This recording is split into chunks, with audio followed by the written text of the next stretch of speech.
Durante 15 meses, a saúde esteve a braços com a mais grave crise dos últimos anos. A pandemia de Covid-19 testou até ao limite a capacidade, a resiliência e a agilidade do Serviço Nacional de Saúde. No centro desta resposta estiveram os hospitais, que tiveram de se reinventar praticamente em tempo real. Circuitos de doentes, urgências, internamentos e cuidados intensivos, os limites foram quase elásticos, mas não infinitos, e as dores foram também sentidas. Com o Covid-19 em fase de controlo, com incidência baixa e imunidade crescente, graças principalmente à gigantesca campanha de vacinação em curso, sobra o futuro. Com problemas novos e antigos, a saber, como recuperar os doentes não Covid, se devemos fazer mais consultas, mais tratamentos ou mais cirurgias, ou como melhor organizar e financiar os hospitais. Problemas antigos, como colocar os hospitais adaptados às necessidades dos cidadãos. Num país a envelhecer, com doenças crónicas a somar, mas com uma cada vez mais e melhor resposta, quer na tecnologia, quer na inteligência dos dados ou inteligência artificial, isto tudo num contexto de financiamento apertado e de permanente debate sobre a sustentabilidade. Sustentabilidade do SNS, sustentabilidade dos hospitais, sustentabilidade de todos os parceiros da saúde. Este é o Pergunta Simples, é um podcast, hoje também um webcast sobre comunicação, e hoje falamos de um tema que me é muito caro, a saúde, um tema em discussão. O convidado é Alexandre Lourenço, o presidente da APA, da Associação Portuguesa dos Administradores Hospitalares. Viva, Alexandre! Como é que os hospitais, nestes 15 meses, se portaram nesta provação geral da sociedade que foi enfrentar a pandemia do Covid-19? Viva, Jorge! Os hospitais portaram-se com extrema generosidade e dedicação a uma causa, a uma resposta que seria sempre difícil. E eu creio que a maior lição que nós podemos tirar destes meses é esta entrega dos profissionais de saúde, que foi excepcional, e, por outro lado, conseguimos fazer coisas que não imaginaríamos. Muitas vezes somos reconhecidamente organizações muito pesadas, muito difíceis de mover, e fomos capazes de ser plásticos para responder a uma nova ameaça, a algo que nós não conhecíamos. Contudo, também demonstramos a nossa fragilidade, porque se efetivamente conseguimos dar a resposta necessária à evolução da pandemia, com alguns pontos mais negativos, quando tivemos maior pressão, numa forma genérica, a verdade é que nós, com o redirecionamento de recursos para a Covid-19, deixámos muitos doentes para trás. A nossa atividade regular ficou para trás. E se nós tínhamos tempos de espera, listas de espera muito elevados no pré-pandemia, evidentemente hoje acabamos por ter muitos doentes em espera e muitos doentes, aliás, e problematicamente que nem sabem que têm necessidade de obter cuidados de saúde, porque acabaram por não ser sequer identificados para início de tratamento, não foram diagnosticados de forma atempada. Durante estes tempos Covid, e dado que estamos a falar de um período de emergência, notam-se seguramente mais fragilidades, até porque os sistemas não estão preparados, obviamente, para uma resposta a um tsunami de doenças, em particular de uma determinada doença. Olhando para o sistema, olhando para dentro dos hospitais, onde é que nós encontramos coisas que precisamos de robustecer para oferecer melhores cuidados em próximas situações de emergência ou de necessidade? Acima de tudo é a questão de planeamento, ou seja, como é que nós nos preparamos, como é que nós cenarizamos para este tipo de respostas. Todos compreendem, por exemplo, que existam exercícios de, por exemplo, em caso de incêndio. Como é que um hospital atuaria se tivesse um incêndio? Como é que os doentes são transportados? Qual é que é o planeamento? Todos nós sabemos que os hospitais, quando anualmente planeiam a resposta outono-inverno, para os maiores picos das infecções respiratórias, particularmente da gripe. O que nós não tínhamos era realmente uma resposta planeada, estruturada para uma pandemia com esta dimensão. E o que nós podemos também tirar da própria resposta é que os hospitais mais bem preparados, com melhores recursos humanos, com um planeamento mais apurado, com equipas mais estáveis, foram os hospitais que responderam melhor. O caso do Hospital de São João, o caso do Hospital Corri Cabral, que têm equipas já estáveis, que tiveram respostas e planear respostas para a SARS, para o H1N1, para o ébola, foram hospitais que, evidentemente, estavam mais preparados. Agora, toda a rede preparada para um fenómeno deste não estava preparada nem planeada, e mesmo o tempo que nós tivemos para preparar o outono e inverno, que era esperado em termos de pandemia Covid, e mesmo até de uma confluência de Covid com outras infecções respiratórias, esse tempo que nós tivemos, acabámos por não nos preparar, porventura fruto de uma primeira resposta que foi suficiente face à evolução da pandemia. E eu creio que, passado este tempo, sabemos, e os hospitais hoje sabem como é que deveriam se comportar no caso de uma pandemia com estas características. Agora não podemos ficar descansados. É importante dar sempre o exemplo quase da gripe espanhola do início do século XX, que nos primeiros anos pós-gripe espanhola as estruturas estavam preparadas e sabiam lidar e lembravam-se da pandemia. Agora, para nós este evento foi singular durante os últimos 15 meses, mas corremos o risco daqui a 10, a de longo prazo, começarmos a esquecer a resposta à pandemia, este conhecimento, esta memória coletiva de resposta à pandemia. E isso não pode suceder e devemos estar preparados para próximas respostas, fazendo essas cenarizações, esses exercícios, para conseguir ter uma resposta mais coordenada, mais estruturada a estes desafios que certamente vão ser mais frequentes no futuro. Na primeira parte da pandemia em particular, agora também na segunda onda, muitos doentes tiveram ora medo de ir ao hospital, ou por outro lado o hospital teve que gerir recursos para a pandemia primeiro e muitos doentes podem ter ficado de fora, ou não diagnosticados, ou não acompanhados ou tratados convenientemente.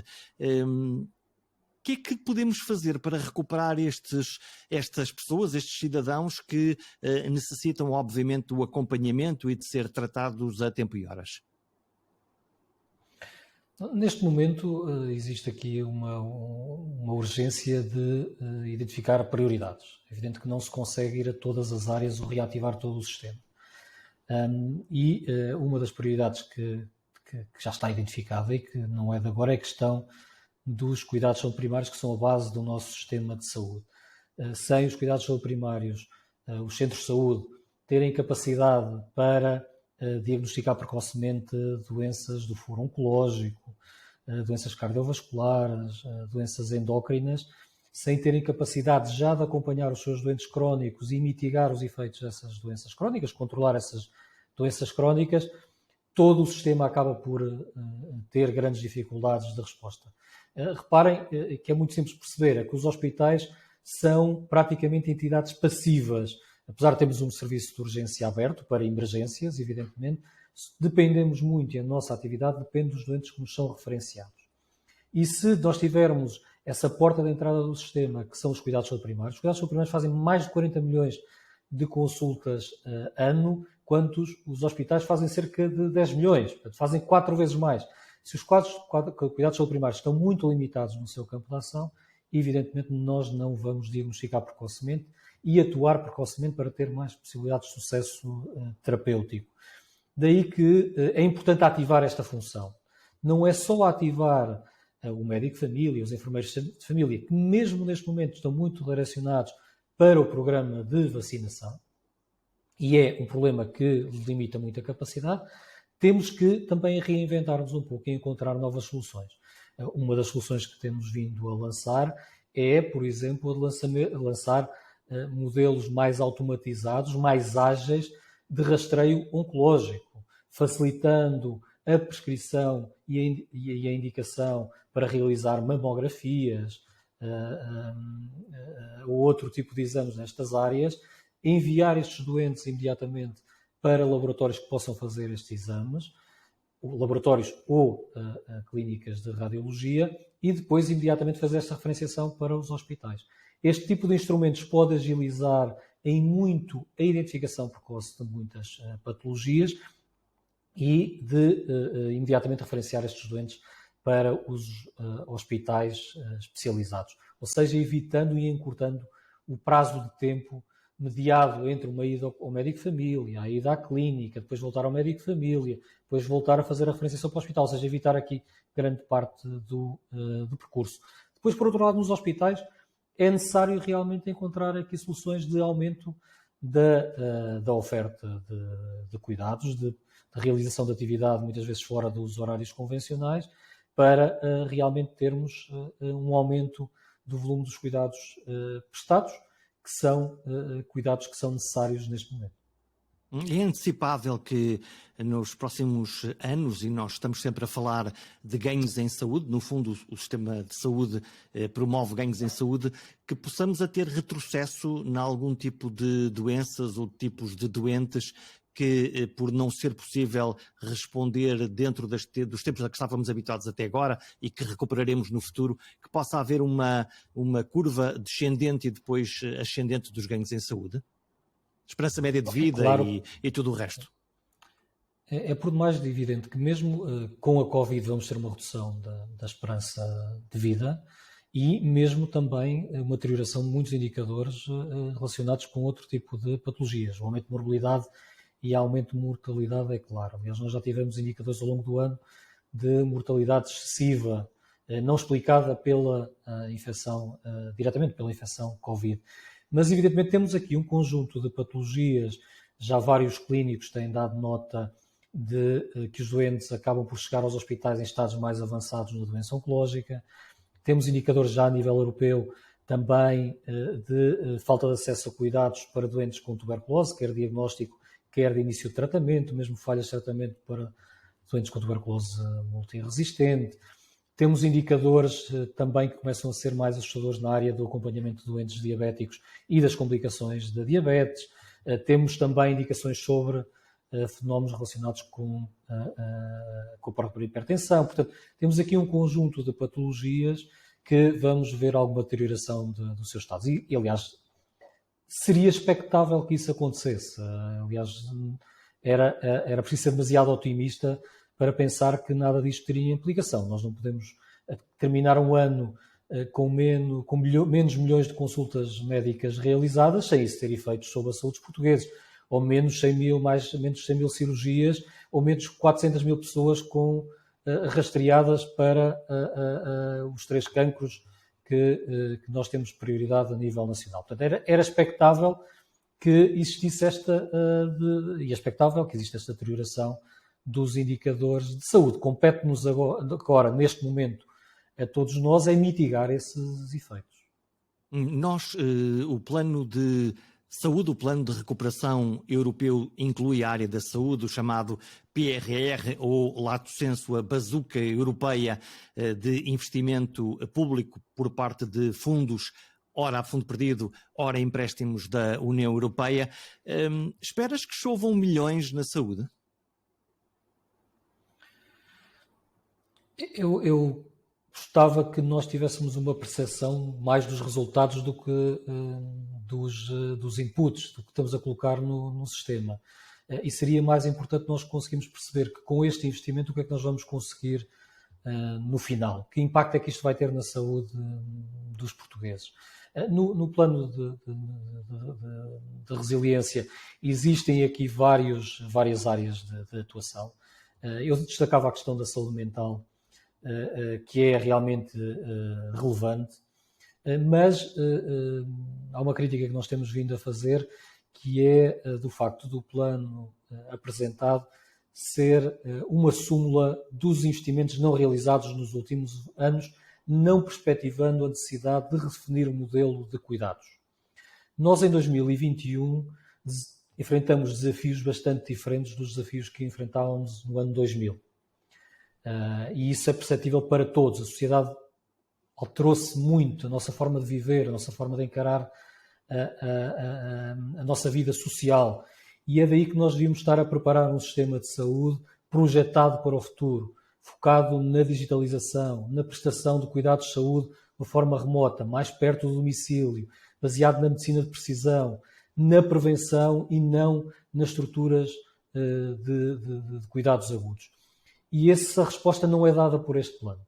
Ou seja, o que estás a dizer é que nós vamos aplicar uma receita antiga para necessidades antigas, tentando aplicá-la agora, quando nós, de facto, deveríamos estar a pegar neste dinheiro do PRR e a refundar ou a reformatar toda a maneira como o sistema de saúde responde aos doentes e aos utentes? Nós temos uma oportunidade única de refundar o sistema. Todos os portugueses percebem que toda a sociedade à sua volta alterou-se de uma forma dramática. A nossa relação com o setor do retalho, a nossa relação com a banca, com um conjunto de serviços modificou-se de uma forma dramática nos últimos 20 anos. Há 20 anos nós não tínhamos smartphones, como temos hoje. Tudo mudou de uma forma dramática e é importante que o sistema de saúde acompanhe essa mudança. Por caso contrário, nós, como utilizadores do Serviço Nacional de Saúde, começamos a perceber que ele que não oferece serviços idênticos, pelo menos similares, a outros setores. E é importante reinventar essa forma de prestar cuidados. É importante que se perceba que o sistema de saúde está interessado nas necessidades individuais e responde às necessidades individuais de cada cidadão e depois, por outro lado, consegue ter uma resposta coletiva e que melhora a nossa saúde coletiva. Grande parte dos desafios do futuro passam essencialmente pela alteração da forma como nós lidamos com a nossa saúde individual e como é que respondemos de uma forma coletiva a estas necessidades. Mesmo a questão da transformação digital, que muitas vezes é vista quase como instrumental, ela no sistema de saúde do futuro não é instrumental. Ela vai fazer parte core da forma como nos relacionamos com o sistema. E a expectativa criada para este nível de investimento era que nos apoiasse a criar esse novo sistema de saúde focado nas necessidades das pessoas. Nós não podemos ter um sistema de saúde em que dizemos à pessoa a hora que ele deve vir a um médico ao hospital. Nós devemos ter um sistema de saúde que pergunta ao doente qual é a hora que lhe é mais satisfatória.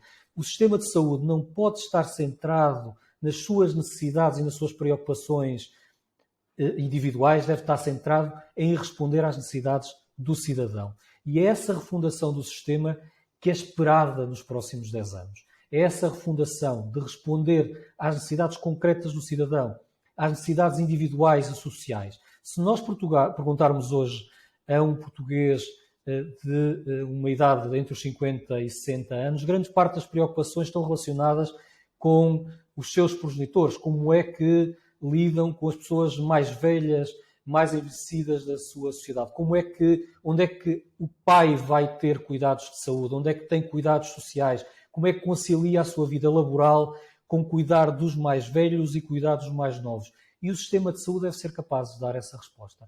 E o que eu não vejo neste plano é essa reforma do sistema que garanta essencialmente maior transparência e participação do cidadão na definição das políticas públicas de saúde.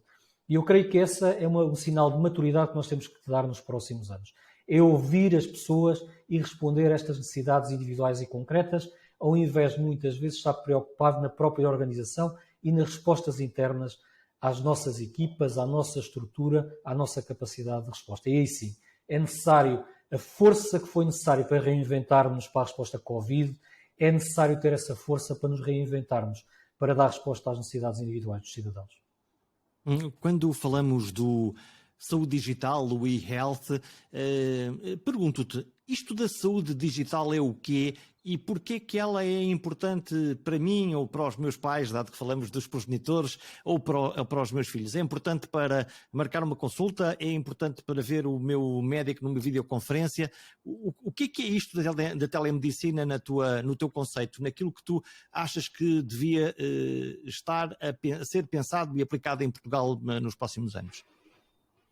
Então, todas as áreas que nós vimos que o setor que falei há pouco da banca ou do retalho já conseguem, que é este relacionamento muito mais próximo com o cidadão, essa é a base do e-health, ou seja, a consulta remota, a monitorização de doentes remotos, a reabilitação de doentes de forma remota, essa é a base.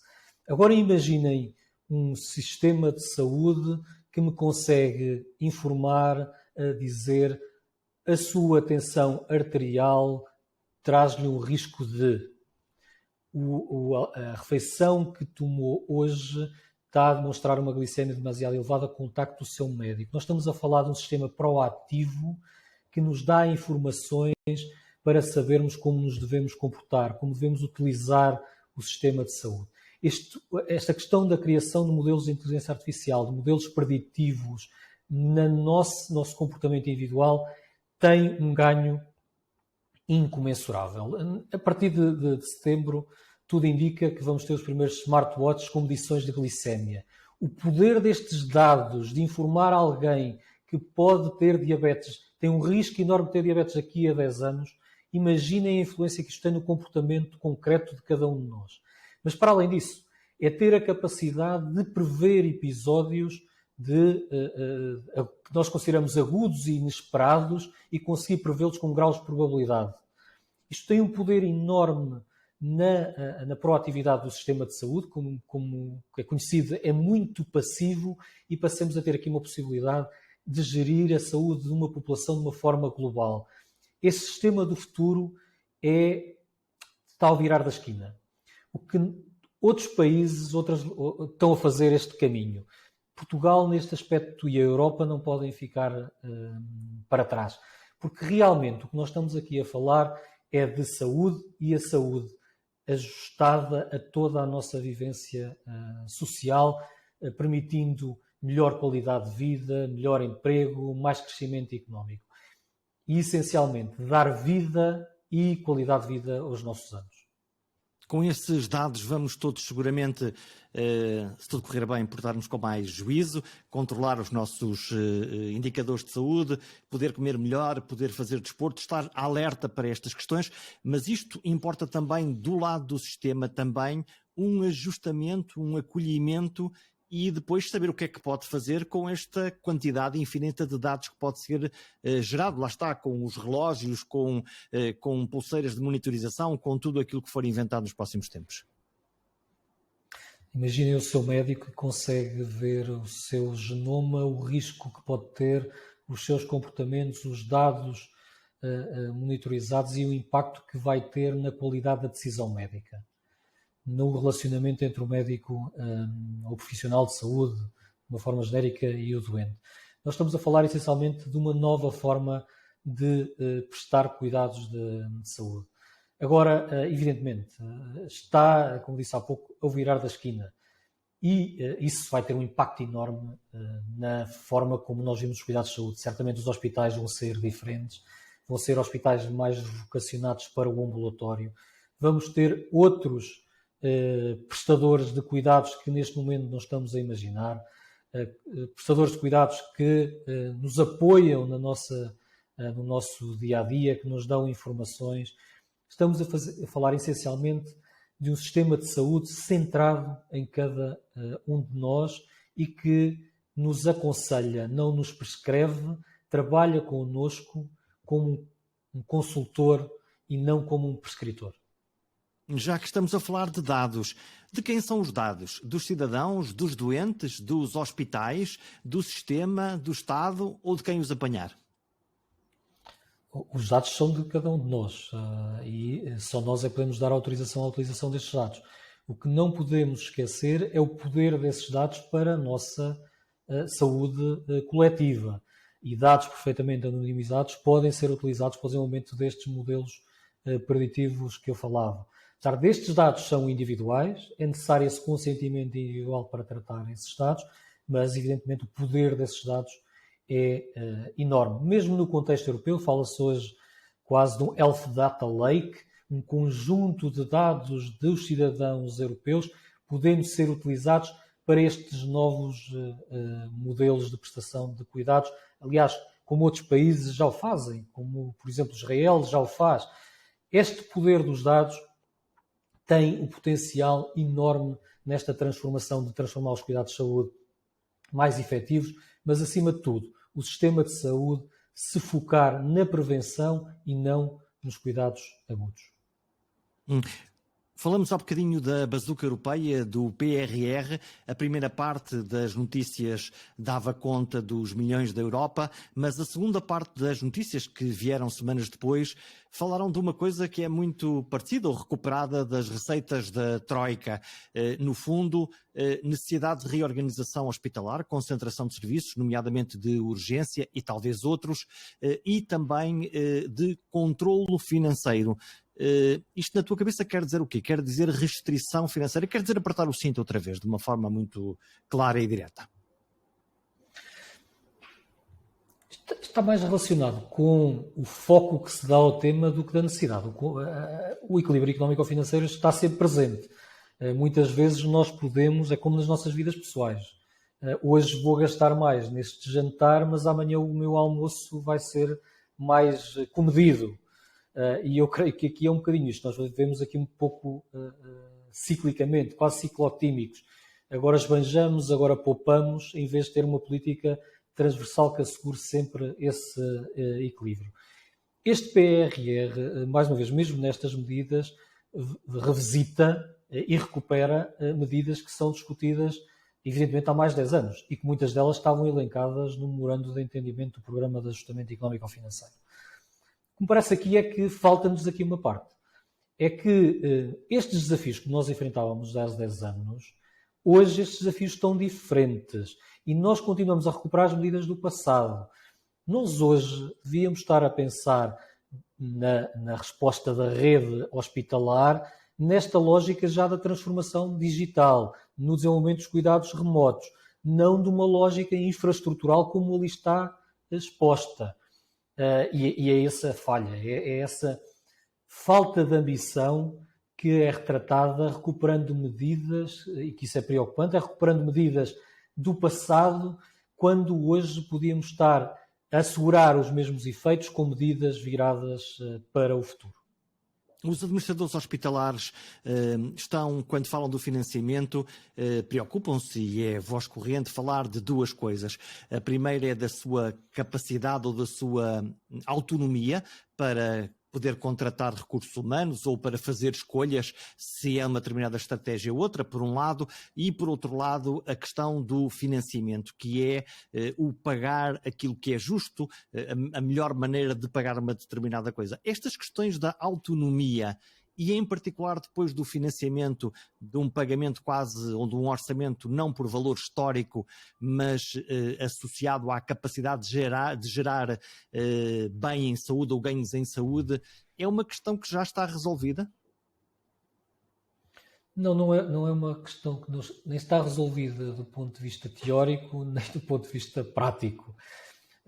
A questão da autonomia não existe ninguém com bom senso que acredite que as restrições de autonomia que nós assistimos nos últimos anos tenham efeitos positivos. Então porquê que não elas existe duram? nenhuma entidade... essencialmente porque são úteis para quem as implementa.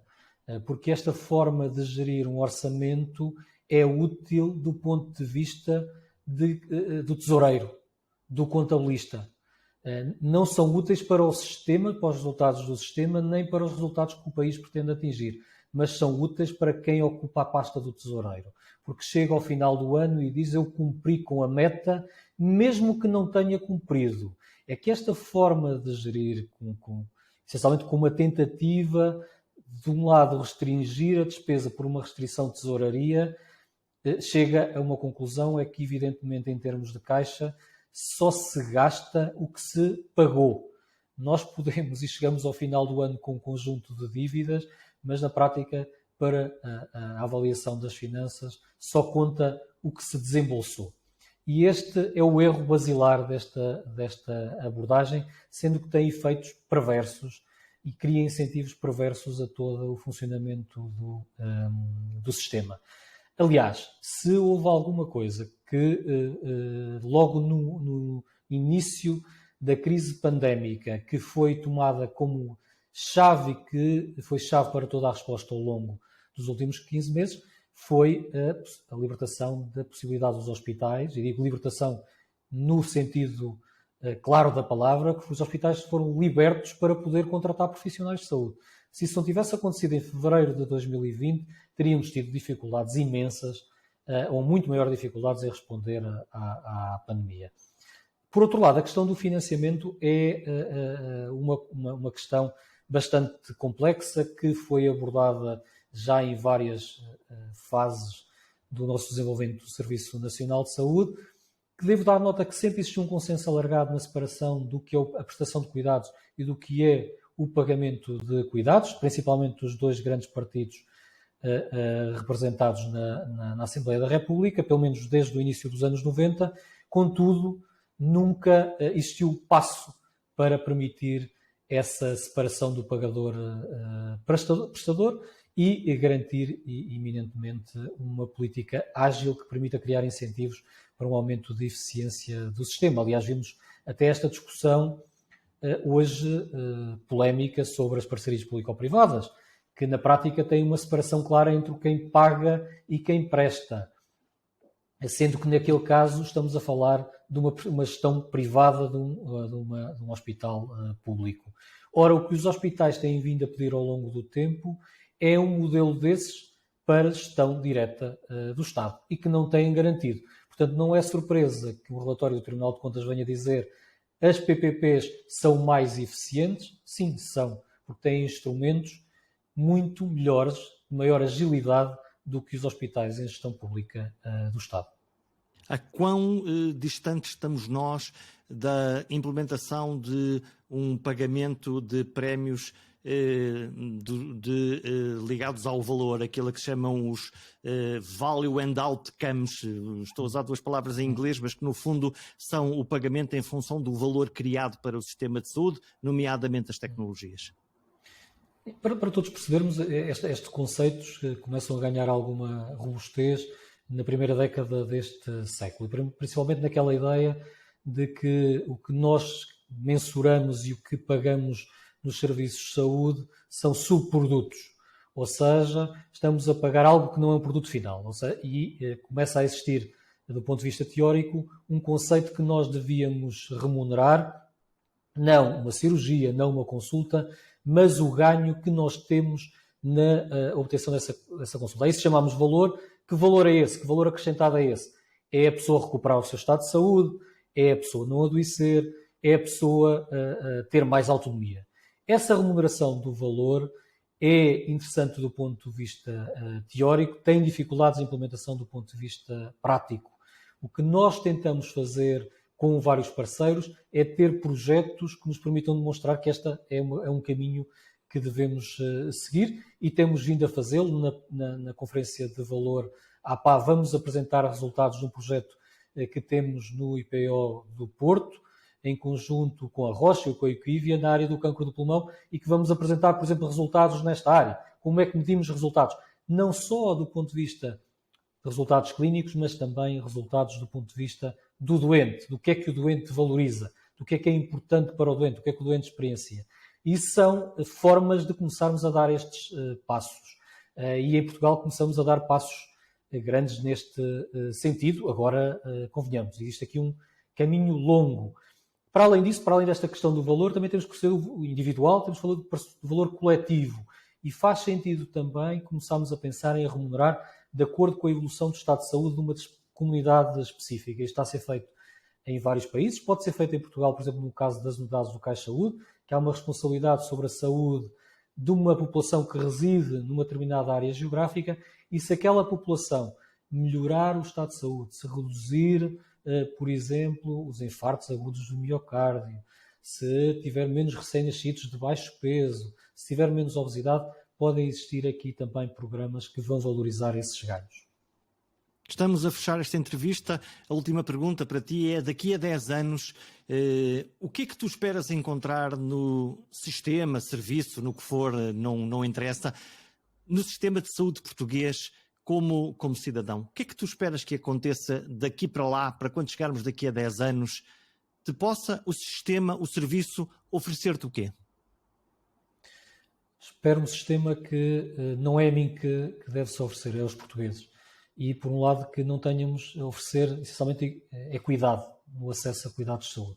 Nós temos um país que ainda hoje tem, quando comparamos pessoas que terminam a escolaridade obrigatória com pessoas que não terminam essa escolaridade obrigatória, temos um risco de 4 vezes mais de ter um diagnóstico de diabetes, ou 3 vezes mais ter hipertensão, ou ter 3 vezes mais doença pulmonar obstrutiva crónica. O que eu quero daqui a 10 anos é um país em que todos tenhamos níveis de saúde aceitáveis. Quero ter um país que uma pessoa e qualquer cidadão não vá a uma farmácia que tenha que fazer escolhas pelo medicamento que vai levar. Essencialmente, pretendo que o sistema de saúde seja mais justo e que tenha contribuído para a nossa felicidade coletiva e para o crescimento económico do país.